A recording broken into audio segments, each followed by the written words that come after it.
Hi friends, welcome to it's our time by Viji. இது நம்ம நேரம். நம்ம நேரத்தில் நம்ம இன்றைக்கி பார்க்க போகிறது மதுரை நாகமலை புதுக்கோட்டை பெருமாள் கோவிலில் நடைபெற்ற ஹனுமத் ஜெயந்தி பூஜையை பற்றிய தொகுப்பு. பூஜையை பார்த்து கொண்டே நாம் இன்று ஹனுமனையும் துளசிதாசரையும் பற்றிய ஒரு சிறிய கதையை கேட்கலாம். துளசிதாசர் மிகவும் சிறந்த ஒரு ராமபக்தர். இவர் எப்பொழுதும் ராமரை பற்றி ஜெபிப்பதும் பாடுவதும் அவரை பற்றிய கதை சொல்லுவதுமே வேலையாக இருப்பார். இவர் ராமச்சரிதமானஸ் எழுதியவர். இவருடைய தோகைகள் மிகவும் அற்புதமாக இருக்கும். இவருக்கு தினமும் சந்தியாவந்தனம் செய்யும் பழக்கம் இருந்தது. அப்பொழுது அவர் சந்தியாவந்தனம் முடிந்த பிறகு அந்த தண்ணீரை எடுத்து ஒரு மரத்தின் அருகில் ஊற்றுவார்.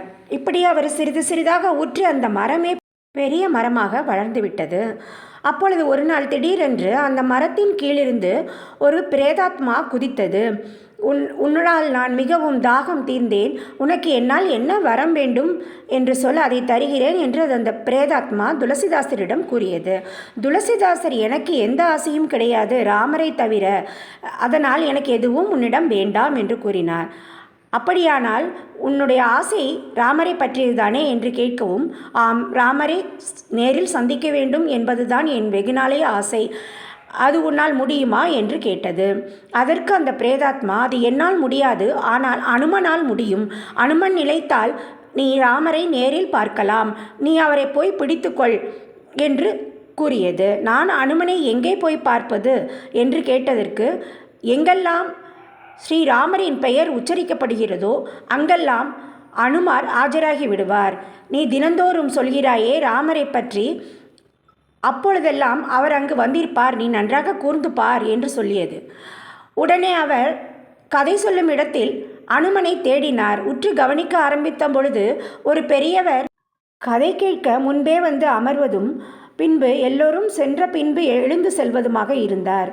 துளசிதாசருக்கு அவர்தான் அனுமார் என்று ஊகித்து விட்டார். அவர் ஒரு அனுமர் கோவிலுக்குள் சென்று உள்ளே நுழைவதும் இவர்தான் அனுமான் என்று ஊர்ஜிதப்படுத்தி கொண்டு அவரது காலில் சாஷ்டாங்கமாக விழுந்து, தயவு செய்து எனக்கு ஸ்ரீராமரின் காட்சி காண்பதற்கு அருள் புரியுங்கள் என்று வேண்டினார். அனுமாரும் அவருக்கு மனமிறங்கி, நீ சித்திரக்கூடம் போ, அங்கு நீ ஸ்ரீராமரை தரிசிப்பாய் என்று வரமளித்தார். அனுமான் சொல்லியபடியே துளசிதாசர் சித்திரக்கூடம் போய் ஸ்ரீராமரை கண்டு மகிழ்ந்தார்.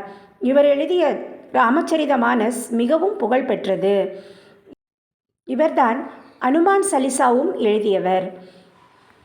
நாமும் அதுபோல இந்த ஹனுமத் ஜெயந்தி அன்று ஹனுமனை தொழுது ஸ்ரீராமரின் அருள் பெறுவோம். நன்றி, வணக்கம்.